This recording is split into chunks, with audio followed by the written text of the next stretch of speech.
Bienvenue sur la chaîne Interprétation biblique du Coran. À votre avis, de quel prophète s'agit-il dans la sourate numéro 98 dite sourate Al-Bayyina ou sourate La Preuve? Pour votre mémoire, rappelons que la sourate Al-Bayyina nous parle d'un prophète innommé. Autrement dit, la sourate Al-Bayyina s'abstient de nous révéler le nom du prophète qu'elle évoque et elle préfère taire son nom. À ce stade, la question est de savoir: est-ce que le Coran savait que nous savons de quel prophète s'agit-il? Si le Coran savait que nous savons de quel prophète s'agit-il, alors cela reviendrait à dire que le Coran et nous, en tant que lecteurs du Coran, nous sommes un seul être, une seule entité. Cela reviendrait à dire qu'il n'y a pas de différence entre le Coran et nous autres, du moins, au niveau du savoir. Évidemment, les premiers exégètes nous disent qu'il s'agit du prophète Mohammed, le prophète de l'islam. Qu'il en soit ainsi. Cependant, comment ces exégètes ont-ils pu savoir qu'il s'agit de Mohammed, le prophète de l'islam? Est-ce que Dieu leur avait dit quelque chose que nous ne savons pas? Est-ce que Dieu leur avait révélé quelque chose et qu'il ne l'avait pas fait savoir? Ces exégètes, parlaient-ils juste en notre nom ou bien parlaient-ils au nom d'Allah? Il importe juste de savoir pour mieux comprendre, surtout quand on sait que les apôtres du Nouveau Testament parlaient à leur communauté au nom du Seigneur et au nom de Jésus-Christ. Paul, par exemple, il nous dit son nom et sa qualité d'apôtre de Jésus-Christ, tout au début de son épître aux Éphésiens. Paul se présente comme suit. Paul, apôtre de Jésus-Christ par la volonté de Dieu, aux saints qui sont à Éphèse et aux fidèles en Jésus-Christ. À son tour, Pierre nous dit son nom et sa qualité d'apôtre de Jésus-Christ, tout au début de sa première épître. Voici ce que nous dit Pierre de lui-même. Pierre, apôtre de Jésus-Christ, à ceux qui sont étrangers et dispersés dans le Pont, la Galatie, la Cappadoce, l'Asie et la Bithynie. De son côté, Jude nous dit son nom et sa qualité de serviteur de Jésus-Christ et frère de Jacques, tout au début de sa première épître. Voici comment Jude se présente-t-il à nous dans son épître.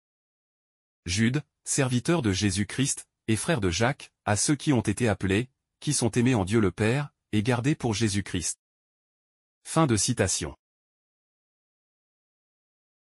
Avez-vous remarqué à travers de telles citations que les apôtres et les serviteurs de Jésus-Christ avaient l'habitude de se présenter à leur communauté, tout au début de leurs épîtres figurant dans le Nouveau Testament? Au vu de ce nous avons évoqué jusqu'à présent, il y a lieu de se demander: pourquoi le Coran n'avait-il pas pensé à nous et pourquoi la sourate Al-Bayyina ne nous révèle-t-elle pas le nom du prophète dont elle nous parle? Plus généralement, il y a lieu de se demander: pourquoi le Coran nomme-t-il les prophètes de la Bible et pourquoi le Coran a-t-il tendance à taire le nom de son prophète innommé et pourquoi les exégètes du Coran nous présentent-ils le prophète innommé comme étant le prophète de l'islam? Quel est le secret et quel est le mystère qui se dérobe derrière l'occultation du nom du prophète concerné dans la sourate Al-Bayyina et dans d'autres versets et sourates du Coran?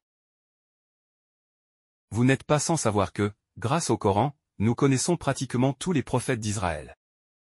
Grâce au Coran, nous connaissons pratiquement tous les récits bibliques d'Israël. Dans cette perspective, nous connaissons, entre autres, Adam, Noé, Abraham, Lut, Ismaël, Isaac, Jacob, Joseph, Moïse, Aaron, David, Salomon, Élie, Élisée, Zacharie, Mariam, Jean le Baptiste et Jésus-Christ. Nous connaissons tous ces personnages bibliques à travers le Coran. Inversement, le Coran ne nous parle pas les noms des amis et des ennemis de Mohammed.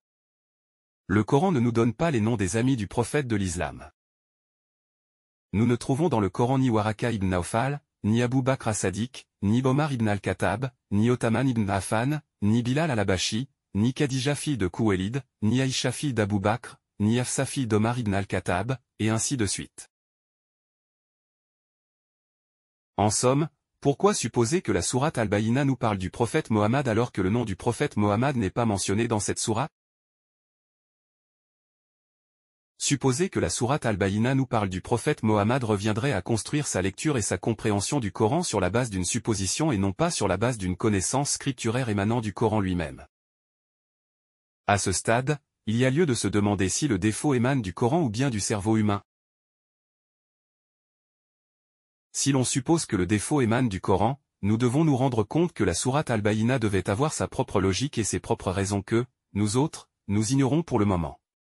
Néanmoins, il importe d'utiliser son cerveau pour comprendre autant que faire se peut ce que veut dire la sourate Al-Bayyinah. Cela étant, ne remarquez-vous pas que, même si elle ne nous fournit pas le nom du prophète en question, la sourate Al-Bayyinah a tout de même la sagesse de nous dire que le prophète innommé dont elle parle avait pour particularité de lire à sa communauté des écritures sacrées qui contiennent des livres de valeur.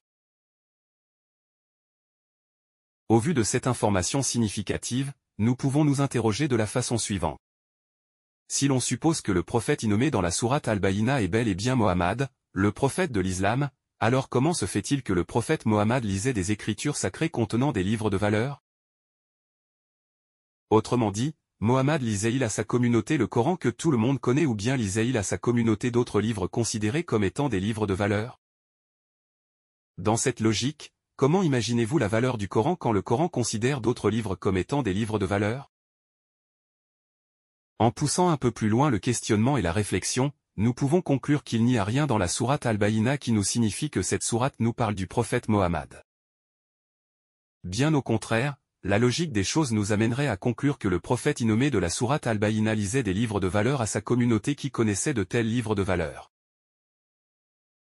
Au demeurant, de quel livre de valeur s'agit-il dans la sourate Al-Bayyinah et quelle est la place du Coran parmi ces livres de valeur que la sourate Al-Bayyinah ne nous nomme pas à l'instar de son prophète qu'elle ne nous nomme pas? Tout compte fait, je vous laisse le soin de lire attentivement les textes coraniques et de comprendre consciemment ce que vous lisez dans le Coran.